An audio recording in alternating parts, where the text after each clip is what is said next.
अस्सलाम वालेकुम दोस्तों। पाकिस्तान इस वक्त अपनी तारीख के बदतरीन दौर से गुजर रहा है। कश्मीर से लेके ग्वादर तक हालात इंतहाई कशीदा हैं। रोज़ाना की बुनियाद के ऊपर हम तकरीबन 10 लाशें उठा रहे हैं। दहशतगर्दी का ये सिलसिला तारीख के तमाम दहशतगर्दी के सिलसिलों से ज़्यादा संगीन और ख़तरनाक है। हमें ज़रा इसकी वजह को समझना चाहिए कि आखिर इसकी वजह क्या है। मेरे ख्याल से हमें जाना होगा मुशर्रफ दौर के अंदर। जब हम मुशर्रफ दौर में जाएंगे तो हम देखेंगे कि मुशर्रफ ने अमरीकी दबाव में आकर अफगान जंग में बाकायदा एक फरीक बनने का, पाकिस्तान को एक फरीक बना दिया, जिसके तहत अफगानी तालिबान ने और पाकिस्तानी तालिबान ने या उन तमाम गिरोहों ने जो उस वक़्त मिलिटरली अफगान जंग में तालिबान को सपोर्ट कर रहे थे, उन्होंने पाकिस्तान के खिलाफ एक महाज खोल दिया। हमने तकरीबन 1 लाख लाशें उठाई। अकबर बुगटी को बेदर्दी से कत्ल किया मुशर्रफ ने, सिर्फ और सिर्फ अपने इक़्तिदार की खातिर। फिर उसके बाद बेनज़ीर शहीद हुई। उसके बाद हज़ारों पाकिस्तानी शहीद हुए। 100 अरब डॉलर से ज़्यादा हमारा नुकसान हुआ। फिर किसी ना किसी तरीके से खुदा करके बहुत सारी जानों की कुर्बानी देकर, बहुत सारा खून बहाने के बाद, वकला तहरीक के बाद पाकिस्तान में एक पीपल पार्टी की हुकूमत आई, सियासी हुकूमत आई, जिसने कुछ तसलसल किया। पाकिस्तान ने किसी तरीके से अपने पैरों के ऊपर खड़े होने की दोबारा एक तरह से कोशिश की। उसके बाद इसका तसलसल हुआ, नवाज शरीफ की हुकूमत आई। नवाज शरीफ की हुकूमत में भी पाकिस्तान ने किसी हद तक आगे तरक्की की। सियासी हुकूमत जैसी भी हो, वो अवाम के आगे जवाबदेह होती है, उसमें करप्शन भी होती है, उसमें मसाइल भी होते हैं, लेकिन मुल्क किसी ना किसी तरीके से आगे चलता ही रहता है, उसमें बेहतरी आती ही रहती है। चीज़ों के अंदर जो जमूद होता है वो टूटता है और बेहतरी का सिलसिला जो है वो चलता रहता है। फिर हम आते हैं इमरान खान के दौर के अंदर। इमरान खान के दौर के अंदर ऐसा लगता था कि जैसे बिल्कुल दहशतगर्दी खत्म हो गई है। उन्होंने एक पॉलिसी अपनाई थी कि सबके साथ मुज़ाकरात करो, सबके साथ बात करो, सबकी बात सुनो, सबके गिले शिकवे दूर करो, ताकि लोगों को लड़ने से पहले ही रोका जा सके, उनको रियासत के खिलाफ, मुल्क के खिलाफ उठने से पहले ही दबा दिया जाए, उनकी बात सुन ली जाए और उनसे मुफाहमत कर ली जाए और किसी ना किसी तरीके से पाकिस्तान आगे बढ़ता रहे। फिर क्या हुआ? फिर हाइब्रिड निज़ाम आ गया। हाइब्रिड निज़ाम यानी PDM की हुकूमत आ गई, जिसको मौलाना फजलुर रहमान साहब ने लीड किया था। पता नहीं उन्होंने इस गुनाह के ऊपर तौबा की भी है या नहीं। वैसे उनको इस गुनाह अजीम के ऊपर एलानिया तौबा करनी चाहिए। जब ये PDM की हुकूमत आ गई, यानी ये जो हाइब्रिड निज़ाम आ गया, इसने आहिस्ता आहिस्ता मुल्क की हर चीज़ को, हर ऑर्गन को तबाह करना शुरू किया।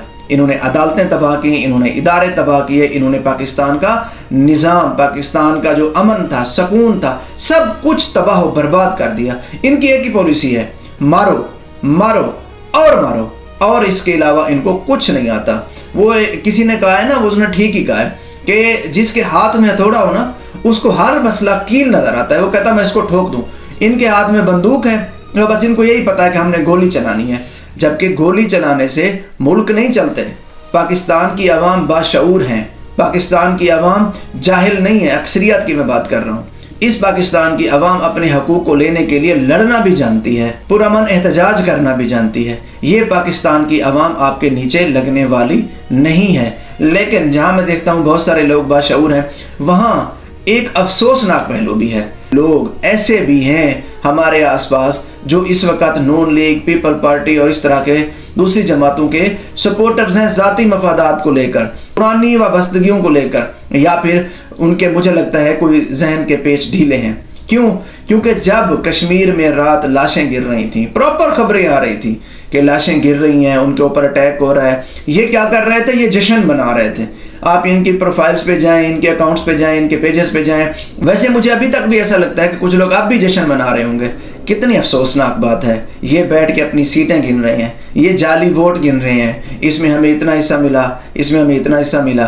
कितने अफसोस की बात है। लेकिन लगता नहीं है कि इनको कभी शऊर आएगा। कहते हैं ना कि लातों के भूत जो हैं वो बातों से नहीं मानते, तो ये लातों के भूत हैं, ये अपने मफाद को छोड़ने वाले नहीं हैं। मेरा एक सवाल है नून लीग और पीपल पार्टी के सपोर्टर्स से। चले उनके लीडरान तो है ना, उनका तो है, हमें समझ आता है ना कि उनका ज़ाती मफाद इतना ज़्यादा वाबस्ता है। भाई आपका क्या मफाद वाबस्ता है? मैं आपसे एक सवाल करता हूँ छोटा सा।